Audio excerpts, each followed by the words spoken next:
Hello guys.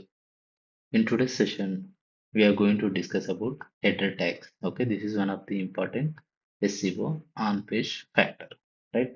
So మనము ఈ session కంప్లీట్గా డీటెయిల్గా డిస్కస్ చేసే ముందు నేను మీకు ఒక చిన్న ఆర్టికల్ స్ట్రక్చర్ చూపిస్తున్నాను. ఒకసారి చూడండి.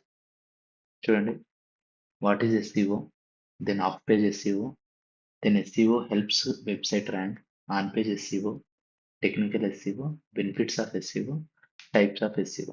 ఒక ఆర్టికల్లో ఇన్సైడ్ ఉండే కంటెంట్ ఈ విధంగా రాశారు. ఓకే, ఇప్పుడు చెప్పండి, ఈ విధంగా ఆర్టికల్లో ఇన్సైడ్ ఈ విధంగా టాపిక్స్ రాస్తే సెర్చ్ ఇంజిన్ కానీ ఆర్ మీరు ఎగ్జాక్ట్గా మీరేమనుకుంటున్నారు ఈ టైంలో అంటే, అదేంటి వాట్ ఈజ్ SEO, తర్వాత how helps website rank, on page SEO, off page SEO, technical benefits, types of SEO పైన రావాలి అని మీరు కన్ఫ్యూజ్ అవుతున్నారు కదా. Same like humans, search engines కూడా ఈ యొక్క ప్రాసెస్ ఏదైతే ఉందో ఇది కంప్లీట్గా అర్థం చేసుకోవడానికి టైం పడుతుంది. ప్రాపర్ స్ట్రక్చర్గా ఇది ఫ్రేమ్ అయ్యి లేదు అని చెప్పేసి సెర్చ్ ఇంజిన్ కూడా కన్ఫ్యూజ్ అయ్యే ఛాన్స్ ఉంటుంది. That's why header tags are very very important. That's why header tags are very very important. Today you will learn H1, H2, H3 tags and how SEO professionals structure content for rankings అనేది మనం చూస్తాం అన్నట్టు. Okay, first of all what is header tag? Okay, sorry, what are header tags? Okay, header tags are headings used to organize content. Header tags are headings used to organize content. మన యొక్క కంటెంట్ని proper స్ట్రక్చర్లో organize చేయడానికి మనము header tags అనేది use చేస్తాం. Simple thing, మన previous సెషన్లో డిస్కస్ చేసినట్టే సింపుల్గా ఎగ్జామ్ రాస్తున్నాము, ఒక టాపిక్ వచ్చింది, దానికి మెయిన్ హెడ్డింగ్ పెడతాం, సబ్ హెడ్డింగ్స్ పెడతాము, సబ్ హెడ్డింగ్స్కి సబ్ హెడ్డింగ్ పెడతాం. That is one example. Second example, మనకు ఒక బుక్ ఉంది, బుక్ టైటిల్ ఉంది పైన, ఓకే, డిజిటల్ మార్కెటింగ్ టైటిల్. దాంట్లో first chapter SEO, second chapter SEM, search engine marketing, third chapter social media optimization, social media marketing, fourth chapter. And SEOలో sub topics ఏంటి? Okay, SEOలో on page SEO, off page SEO, technical SEO, ఇవన్నీ కూడా sub topics, right? Same like మన ఆర్టికల్స్లో కూడా ఏ విధంగా అయితే బుక్లో main title, chapter, sub chapters ఉన్నాయో, వెబ్సైట్లో కూడా నువ్వు ఆర్టికల్ రాయడానికి you have to use H1 tag for main title, H2 tags for next headings and H3 tags for inside of the H2 headings. Okay, are subtopics of H2. H3 tags are subtopics of H2 are inside దాంట్లో ఉన్నటువంటి inside content కోసం మనము H3 tags ని మనం use చేస్తాం.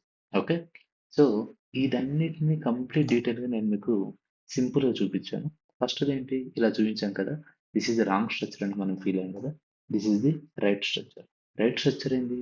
What is SEO, then types of SEO. What is SEO అనేది H1 tag, that is the main content.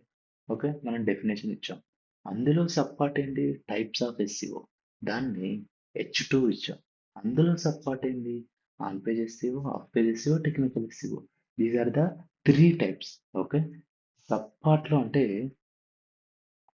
Types of SEO అనే main కంటెంట్లో 3 parts ఉన్నాయి, రైట్? టైప్స్ ఆఫ్, అందులో మళ్ళీ ఆన్ పేజ్ SEOలో కూడా మనకు మళ్ళీ కంటెంట్స్ ఉంటాయి. ఏంటి? Title tag, meta description tag, block structures, everything, URL structures and everything, right? And header tags, అవన్నీ కూడా ఆన్ పేజ్ కిందకి వచ్చేస్తాయి. అంటే H3 కింద మళ్ళీ టాపిక్స్ వస్తే అవన్నీ కూడా H4కి వెళ్ళిపోతాయి అన్నట్టు. Okay, so this is the proper header tag structure. Okay, types of SEO అనేది మెయిన్ టాపిక్ అయిపోయిన తర్వాత నెక్స్ట్ మెయిన్ టాపిక్ ఏంది? Benefits of SEO. అగైన్ మనము ఇది H2 లాగా పెడతాం. సేమ్ మనం ఏ విధంగా అయితే ఎగ్జామ్ పేపర్ను ఆన్సర్ చేస్తామో, మెయిన్ హెడ్డింగ్ పెట్టాం, సబ్ హెడ్డింగ్స్, అందులో సబ్ హెడ్డింగ్స్, మళ్ళీ ఇంకో మెయిన్ టాపిక్ అయితే ఇంకో మెయిన్ హెడ్డింగ్, అలా పెడతాం. అండ్ రిమెంబర్ వన్ థింగ్, ఒక క్వశ్చన్కి ఒకటే మెయిన్ హెడ్డింగ్ ఉంటుంది, ఒక ఆర్టికల్కి ఒకటే మెయిన్ హెడ్డింగ్ ఉంటుంది. దట్ మీన్స్ ఒక ఆర్టికల్కి ఒకటే H1 ట్యాగ్ ఉంటుంది. ఒక క్వశ్చన్‌కి ఒక మెయిన్ హెడ్డింగ్ ఉన్నప్పుడు ఎన్ని H2 ట్యాగ్స్ అన్నా ఉండొచ్చు, ఎన్ని సబ్ హెడ్డింగ్స్ అన్నా ఉండొచ్చు. ఆర్టికల్‌లో ఎన్ని సబ్ హెడ్డింగ్స్ అన్నా ఉండొచ్చు. సడ సబ్ హెడ్డింగ్‌కి ఇంకో ఎన్ని సబ్ టాపిక్స్ అన్నా ఉండొచ్చు. అంటే ఇంకెన్ని సబ్ హెడ్డింగ్స్ అన్నా ఉండొచ్చు, రైట్? ఓకే, ఇక్కడ చూడండి, ప్రతి వెబ్ పేజ్‌కి ఒకే ఒక హెచ్1 ట్యాగ్ ఉంటుంది. That is main title. Main title ఏంటి? On page SEO complete guide. Okay. అందులో మెయిన్ సెక్షన్స్ ఏంటి? What is on page SEO? Okay. That is sub heading. What is on page SEO? And అందులో మనం ఇంకొక sub heading మనం importance of on page SEO అనేది another topic. This is also part of a on-page SEO. That is, this is also part of H1 only, but this is another topic. Importance of on-page SEO కింద మనం 3 ఇచ్చాం ఇక్కడ. Improves rankings, better ఇది అని చెప్పి అది H3కి ఇచ్చాం. తర్వాత on page SEO best practices. Okay. Only on page SEO గురించి మాట్లాడుతున్నాం. చూడండి, H2 ట్యాగ్ ఇచ్చేసి మళ్ళీ H3 ట్యాగ్స్కి use of keywords, optimizing meta tags అని ఇచ్చాం. అందులో ఉండే సబ్ పార్ట్స్‌కి మనం ఏం చేసామంటే H4 ట్యాగ్స్ ఇచ్చేసాం. రైట్. సో, ఇది మన మెయిన్ స్ట్రక్చర్ ఎలా ఉంటుందంటే main title, main sections, sub section, sub sections, additional details, minor details, paragraphs like that. Okay. ఈ విధంగా మనం మెయిన్‌గా ఫోకస్ చేయాల్సింది ఏంటంటే H1, H2, H3 ట్యాగ్స్.